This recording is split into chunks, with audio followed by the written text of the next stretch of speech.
Good morning, students. Welcome to all of you in online classes, New Rajasthan Public School. Student, we are studying SST. इसके अंदर आपका first chapter complete हो चुका है last 8 classes के अंदर. अब हम हिस्ट्री ही आगे लेके चल रहे हैं ताकि आपको हिस्ट्री एक तरीके से क्लियर हो जाए. तो हिस्ट्री का हम सेकंड चैप्टर ले रहे हैं. India Bharat during the struggle period 1206 AD to 1757 AD. बहुत इंपॉर्टेंट चैप्टर है, देखते हैं इसके बारे में. सबसे पहले इसका हम देखते हैं introduction.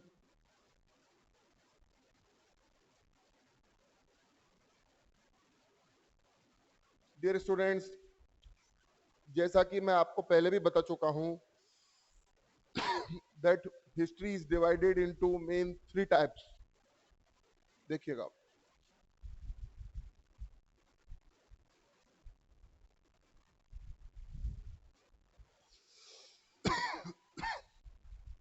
History is divided into main 3 parts. पहले भी बताया, मैंने दोबारा बता देता हूं मैं. सबसे पहले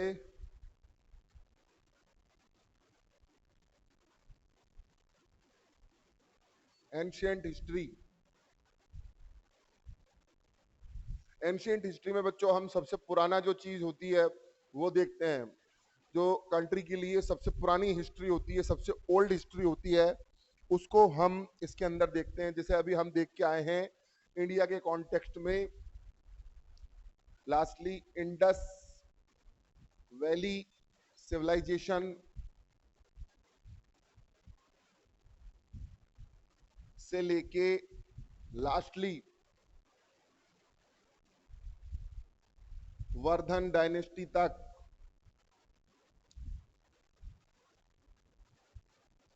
वर्धन डायनेस्टी, साउथर्न किंग, ये सारी चीज अपन जो देख के आए हैं ये सब हमने एंशिएंट हिस्ट्री में देखा. इसमें हमको मौर्य, बौद्ध, गुप्त, सातवाहन, शुंग सब पढ़ने को मिला. अब इसके बाद में दूसरे नंबर पे आपकी स्टार्ट होने जा रही है जो सेकंड चैप्टर है, मिडिवल हिस्ट्री.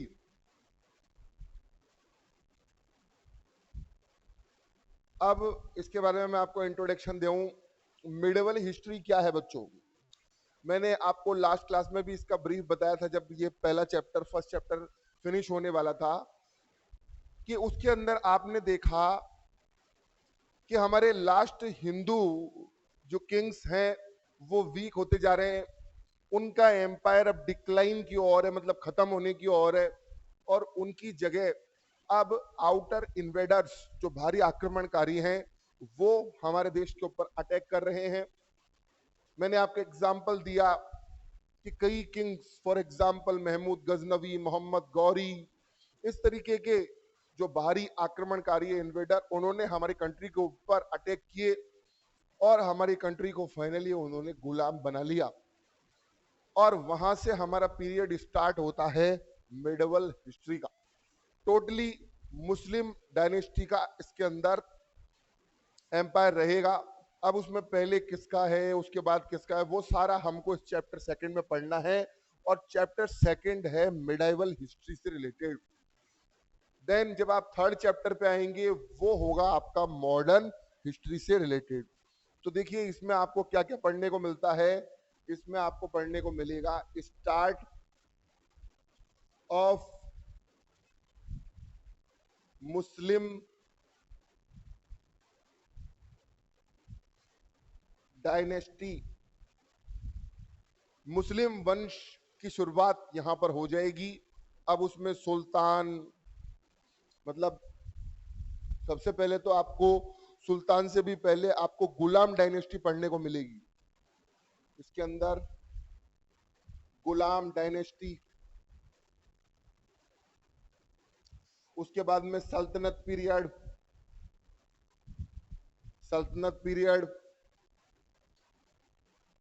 देन सल्तनत पीरियड जब फिनिश होगा तो फिर आएगा मुगल पीरियड.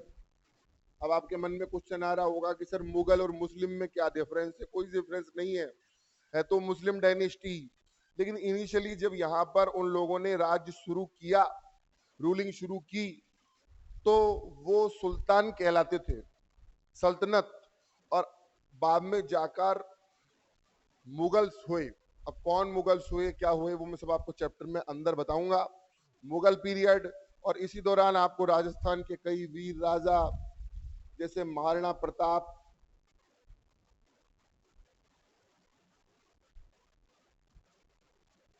छत्रपति शिवाजी,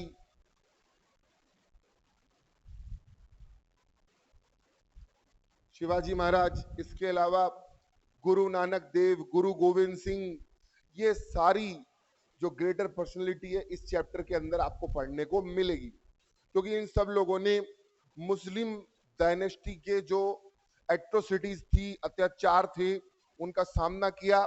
इसलिए ये ग्रेटर पर्सनैलिटी भी हम आपको इसके अंदर पढ़ाएंगे। और जैसे हमने उधर आपको बोला था कि चंद्रगुप्त मौर्य बहुत इंपॉर्टेंट है, अशोक बहुत इंपॉर्टेंट है, समुद्रगुप्त बहुत इंपॉर्टेंट है, वैसे ही ये पर्सनैलिटीज के ऊपर भी क्वेश्चन बनेगा। मैं इसके अंदर आपको 8 से 10 ऐसी पर्सनैलिटी बताऊंगा, मुस्लिम डायनेस्टी से रिलेटेड भी और हमारे फ्रीडम फाइटर से रिलेटेड भी, जिनके ऊपर एग्जाम में 100% क्वेश्चन बनने के चांसेस होंगे। तो ये हमने आपको बताया कि मिडाइवल हिस्ट्री दूसरे नंबर पे होती है, एंड ब्रीफली मैं बताता चलूं, थर्ड नंबर पे होती है आपकी मॉडर्न हिस्ट्री। मॉडर्न हिस्ट्री में क्या होगा, मैं अभी आपको बहुत छोटे तरीके से उसको बता देता हूं, क्योंकि जब इसका थर्ड चैप्टर आएगा तो उसके इंट्रोडक्शन में इसके ऊपर हम डिस्कशन करेंगे।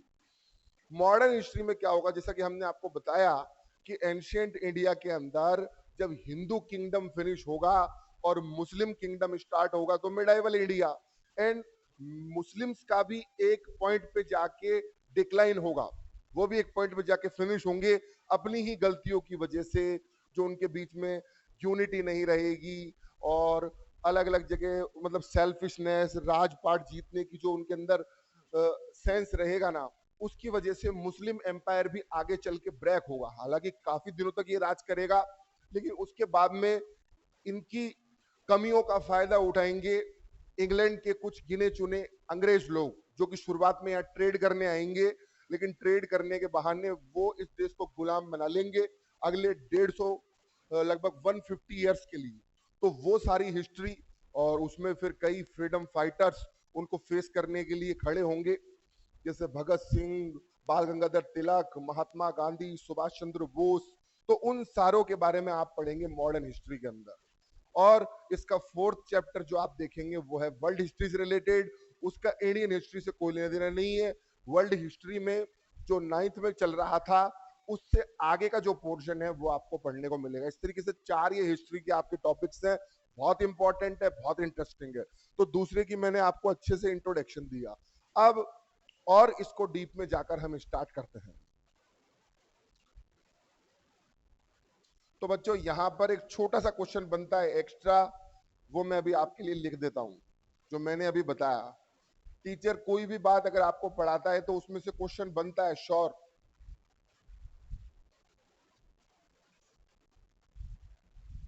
और ये आपको राइट भी नहीं करना, ओरली कभी हम अगर आपको आगे क्लास में खड़े करके पूछ लें तो आपको ओरली ये पता होना चाहिए कि हिस्ट्री कितने टाइप की होती है,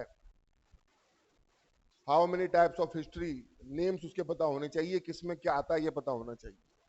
नेक्स्ट, इसके इंट्रोडक्शन की बात करें तो हिंदू किंगडम खत्म होता जा रहा है और आउटर इन्वेडर्स आ रहे हैं। उसमें कई आउटर इन्वेडर्स यहाँ पर आएंगे, जैसे फॉर एग्जांपल सबसे पहले ये माना गया कि 712 एडी के अंदर यहाँ पर एक बहुत ही फियर्स बैटल हुआ। बहुत ही फियर्स का मतलब होता है घमासान युद्ध, खतरनाक युद्ध हुआ, जहां पर मोहम्मद बिन कासिम एंड ताहिर वो जो है उन्होंने इधर अटैक करके यहाँ पर राज किया कुछ दिन। उसके बाद में महमूद गजनवी, जिसका नाम आप हिस्ट्री में कई दफा सुनोगे, महमूद गजनवी, इसने क्या किया ये अपने दिमाग के अंदर नोट डाउन कर लें।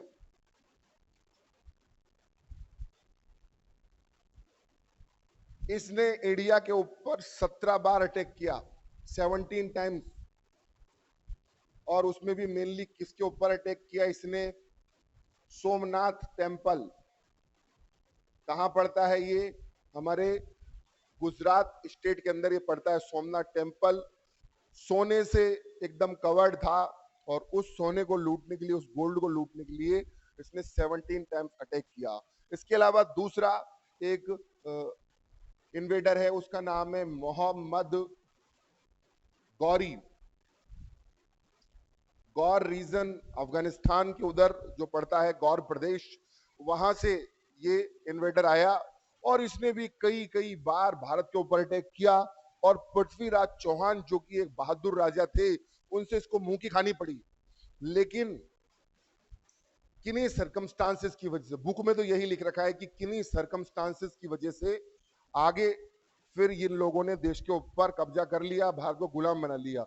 लेकिन वो सरकमस्टांसेस क्या थे, मैं आपको शॉर्ट में बता देता हूं इंट्रोडक्शन के अंदर। जो बुक वाला नहीं बताता, वो ये मान के चलता है कि बच्चे ने छोटी क्लासों के अंदर ये सब पढ़ लिया होगा। देखिए वो सरकमस्टांसेस क्या थे। मोहम्मद गौरी कई बार भारत के ऊपर अटैक करने की कोशिश करता, लेकिन पृथ्वीराज चौहान उसे हराकर वापस भेज देते। लेकिन पृथ्वीराज चौहान की प्रॉब्लम ये थी, अच्छे राजाओं के साथ में ये प्रॉब्लम होती है, काइंडनेस। और आपने एक मूवी देखी होगी पद्मावत, उसके अंदर राजा रतन सिंह को किस तरीके से अगवा किया। वो वहां पर गेस्ट बन के आया, अतिथि बन के आया, और सेम टू सेम वही डिप्लोमेसी उसने प्ले की कि आप भी मेरे यहां पर इसी तरीके से गेस्ट बन के आइए। और उसी व्यवहार के अंदर उसने रतन सिंह को अगवा कर लिया। तो हिंदू राजाओं के साथ ये प्रॉब्लम रही है कि वो कुछ उसूलों के साथ में, कुछ वैल्यूज के साथ में जुड़े रहते हैं, और उसके अंदर क्योंकि सामने वाला जो राजा है वो नहीं जुड़ा रहता। जैसे आपने अलाउद्दीन खिलजी का उधर देखा, सेम टू सेम इधर आप देख सकते हैं। मोहम्मद गौरी जब हार गया, उसको कैद खाने में डाल दिया, उसके बाद में उसने थोड़े नाटक किए पृथ्वीराज चौहान के साथ। जो बैड पॉलिटिक्स होती है कि मुझे माफ कर दो, मैं ऐसा नहीं करूंगा, मैं मतलब जिस तरीके से वो चीजें करते हैं, और उसके अंदर पृथ्वीराज चौहान आ गए, और बाद में उसने पीठ के पीछे वार किया, जो कहते हैं चोरी छिपे वार किया। और उसके अंदर पृथ्वीराज चौहान कहीं ना कहीं इतने रेडी नहीं थे धोखे के, जो उसने अटैक किया, और उसमें फिर सत्ता कमानी पड़ी। ये हमने आपको शॉर्ट स्टोरी बताई। ये सब हुआ किधर? तो इधर दो वार हुए हैं, आप शॉर्टली इधर जान लो। तराइन, तराइन का फर्स्ट वार, उसमें पृथ्वीराज चौहान ने उसको हरा के अंदर डाल दिया कैद खाने में। लेकिन दूसरा वार जो कि उसने धोखे से किया, उसके अंदर मोहम्मद गौरी यहां जीत जाता है, और फिर यहां पर गुलाम डायनेस्टी एक तरीके से स्टार्ट हो जाती है। अब यहां पर मोहम्मद गौरी डायरेक्ट रूल नहीं करेगा, बल्कि वो यहां पर क्या करेगा। देखिए मैंने आपको इंट्रोडक्शन बता दिया, अब इसमें मैं नेक्स्ट चीज आपको जो बताने जा रहा हूं, वहां से आपकी गुलाम डायनेस्टी स्टार्ट होगी। हमने आपको इंट्रोडक्शन बताया इसका। अब आपके दिमाग में क्वेश्चन आएगा कि सर गुलाम डायनेस्टी से क्या मतलब है? तो देखिए वो मैं आपको क्लियर कर दूं इधर।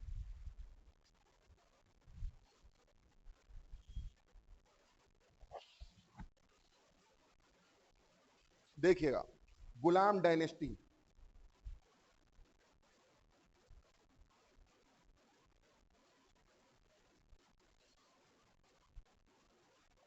इधर आप गुलाम से मतलब समझते हैं स्लेव, जो किसी का गुलाम हो।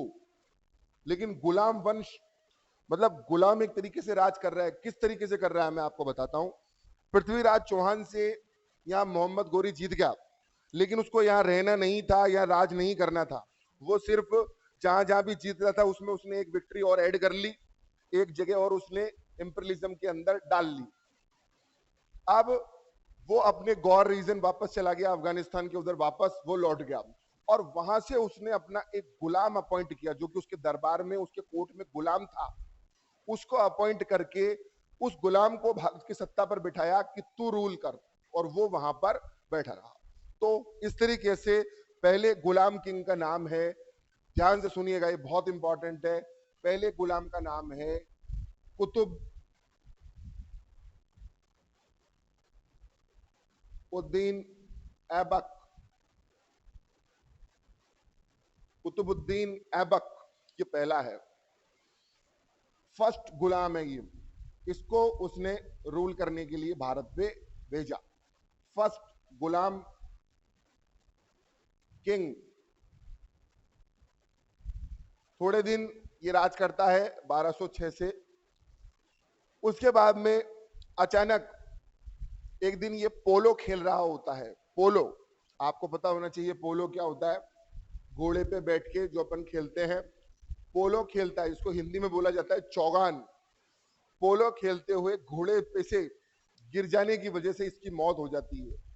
सुन के बड़ी हंसी आएगी कि घोड़े पे से गिर के कैसे मर सकता है, लेकिन पुराने टाइम पे इतने इलाज वगैरह ट्रीटमेंट ये सारी चीजें होती नहीं थी, तो ये गिरा और फिर इसका ट्रीटमेंट ढंग से हो नहीं पाया और ये फाइनली मर गया। कुछ ही दिन इसने राज किया, कोई खास काम भी इसने किए नहीं। हाँ, एक काम जरूर किया है इसने, एक काम जरूर किया है जो बुक ने नहीं बताया, लेकिन आप छोटी क्लासों में पढ़ते हो। एक्चुअली जैसे आजकल हिंदू रिलीजन में हमारे गुरु होते हैं ना, दो परंपराएं चलती है। एक तो चलते हैं आपके भक्ति और दूसरा चलता है सूफी। तो भक्ति के अंदर जैसे आपके गुरु होते हैं गुरु नानक देव, कबीर जी, रहीम जी, ऐसे ही मुस्लिम रिलीजन के अंदर होते हैं सूफी सेंट्स, सूफी संत। तो मुस्लिम धर्म में कई प्रसिद्ध, कई पॉपुलर सूफी सेंट्स हुए हैं, जैसे कि निजामुद्दीन औलिया, हजरत निजामुद्दीन औलिया, इनके ऊपर कई मजार, दरगाह एक्सेट्रा बनी हुई है। इसके अलावा जिनकी दरगाह है यहाँ पर, ख्वाजा मोइनुद्दीन चिश्ती, ये कई होली सेंट्स रहे, काफी अच्छे थे। इन्होंने भी हमारे हिंदू सेंट्स की तरह काफी अच्छे मैसेजेस दिए। तो इसी तरीका से इनके भी एक गुरु थे, सूफी गुरु, और उनका नाम था कुतुबुद्दीन बख्तियार काकी। बड़ा नाम अजीब है सुनने में, कुतुब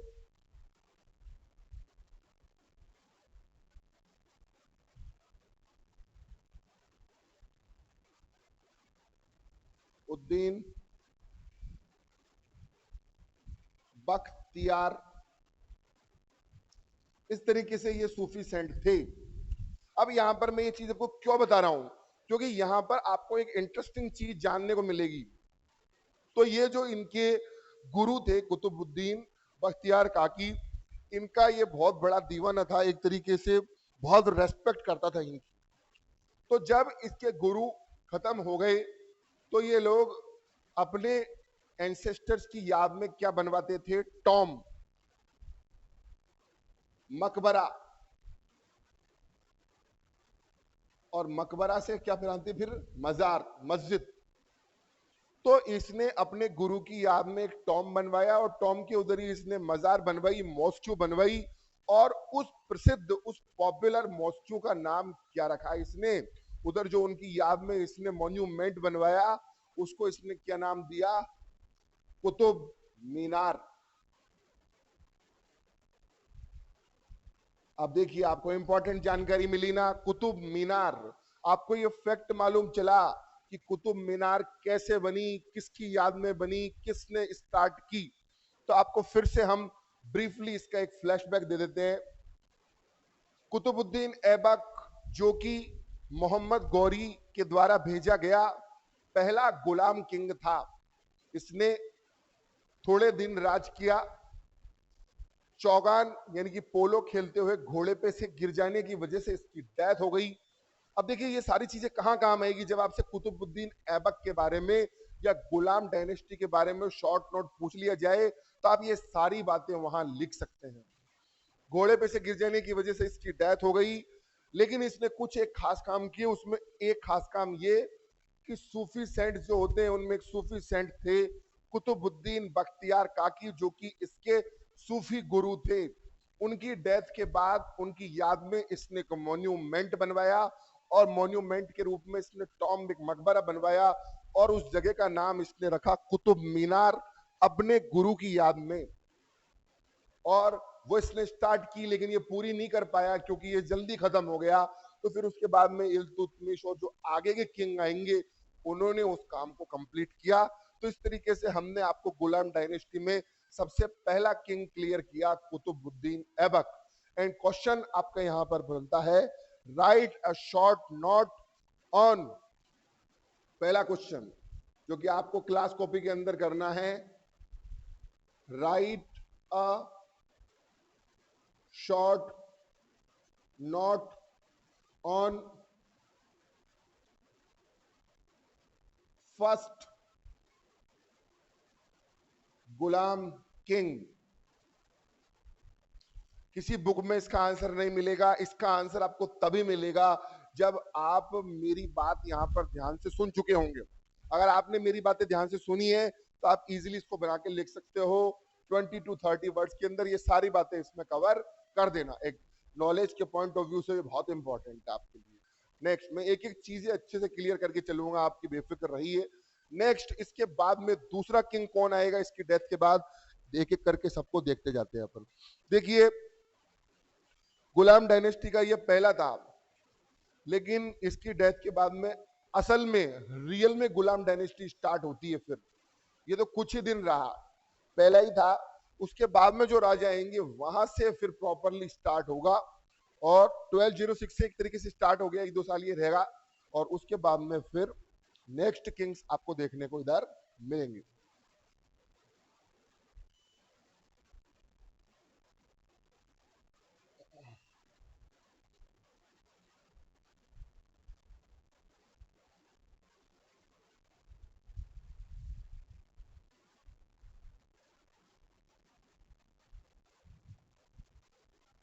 देखिएगा बच्चों,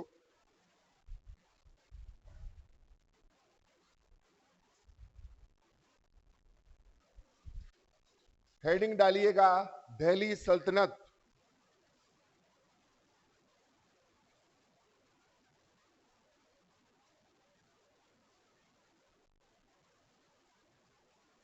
दिल्ली सल्तनत, गुलाम डायनेस्टी भी चलेगी इसके अंदर, और ये पूरा दिल्ली सल्तनत का हम आपको टाइम पीरियड बता रहे हैं। सबसे पहले पूरा 1757 तक दिल्ली सल्तनत नहीं चलेगा, उसमें मुगल्स भी आएंगे और भी कई राजा लोग आएंगे, लेकिन दिल्ली सल्तनत का टाइम पीरियड स्टार्ट होता है 1206 में, क्योंकि यहाँ पर पृथ्वीराज चौहान को डिफीट मिलती है, और उसके बाद में कुतुबुद्दीन ऐबक के थ्रू 1206 से स्टार्ट होता है, और 1206 से लेके एडी लगाना ना भूलें, 1526 एडी तक चलती है आपकी दिल्ली सल्तनत।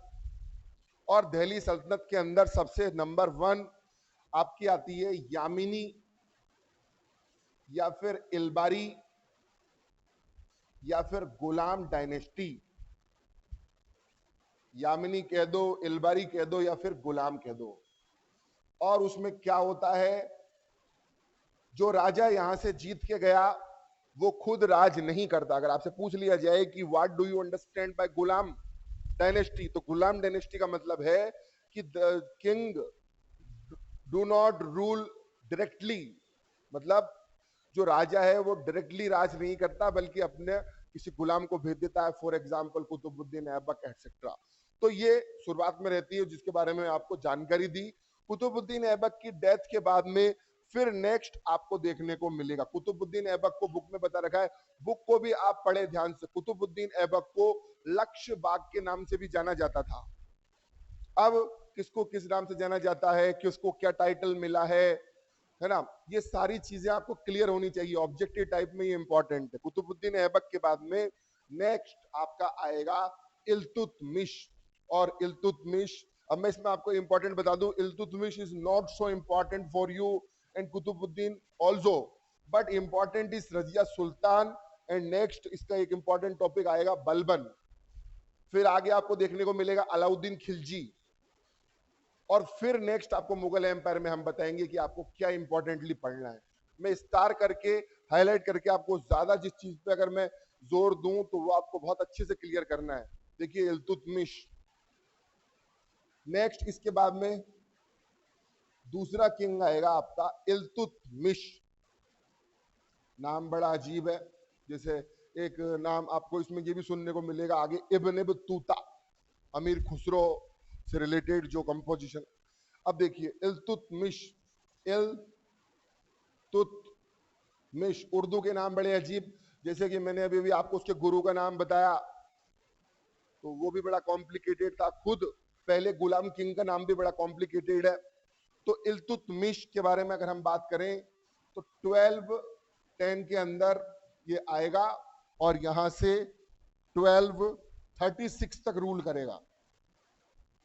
अब इधर आपको क्या जानकारी मिली कि कुतुबुद्दीन ऐबक ने कितना राज किया, 1206 से लेके 12010 तक उसने रूल किया है।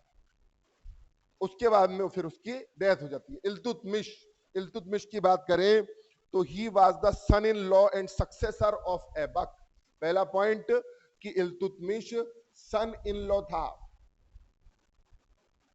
सन इन लॉ मतलब दामाद, एंड सक्सेसर उत्तराधिकारी, नेक्स्ट राजा। तो ये किसका था, ऑफ ऐबक, कुतुबुद्दीन ऐबक का ये एक तो दामाद था और दूसरा नेक्स्ट सक्सेसर था। दूसरी इंपॉर्टेंट बात, he can be held as the real organiser of Muslim empire.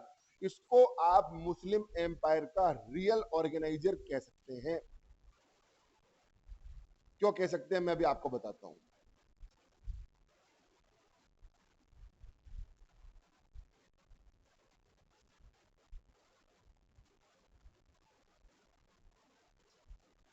देखिए इसको रियल ऑर्गेनाइजर क्यों कहा, बहुत आसान है, क्वेश्चन भी आ सकता है। Why we can say Iltutmish as a real organisation of Muslim empire. तो आंसर बड़ा आसान है। ऐबक को जो भेजा था, ऐबक को ही बनाने के लिए भेजा था रियल ऑर्गेनाइजर, लेकिन एक तो ऐबक की उम्र बड़ी थी और दूसरा फिर वो ज्यादा टाइम पे राज भी नहीं कर पाया, इसलिए उसके बाद में जो नेक्स्ट आया और उसने काफी साल राज किया है, 3-4 साल नहीं करके 10 से स्टार्ट करके 36 तक ये राज कर पाया है।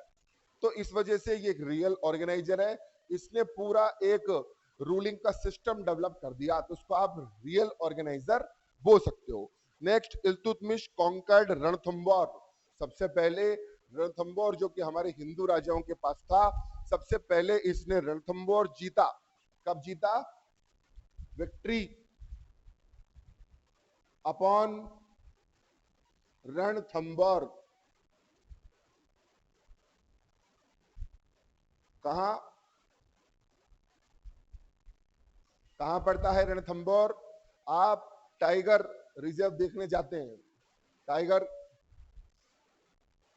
के बारे में आप देखने जाते हैं सवाई माधोपुर डिस्ट्रिक्ट राजस्थान, तो वहां पर आपको रणथंबोर फोर्ट देखने को मिलता है, गणेश टेम्पल, त्रिनेत्र गणेश टेम्पल देखने को मिलता है, एनिमल सेंचुरी देखने को मिलती है। तो वहां पर किसी टाइम पर हम्मीर देव काफी पॉपुलर हुए, तो उधर इसने जीत हासिल की 1226 एडी के अंदर। और फिर लास्ट में he had also occupied Gwalior, Jalore, Gwalior और जालौर पे भी इसने जीत हासिल की। और कुछ जगह राज करने के बाद में Iltutmish avoided enmity with the Mongol Genghis Khan, और चंगेज खान उस वक्त बहुत पावरफुल था, मंगोल किंग था। मंगोलिया किधर पड़ता है, आप चाइना के ऊपर जब देखेंगे, रशिया से नीचे और चाइना से ऊपर, तो वहां आपको मंगोलिया नजर आएगा। और वहां के किंग्स को क्या बोलते हैं, मंगोल किंग्स।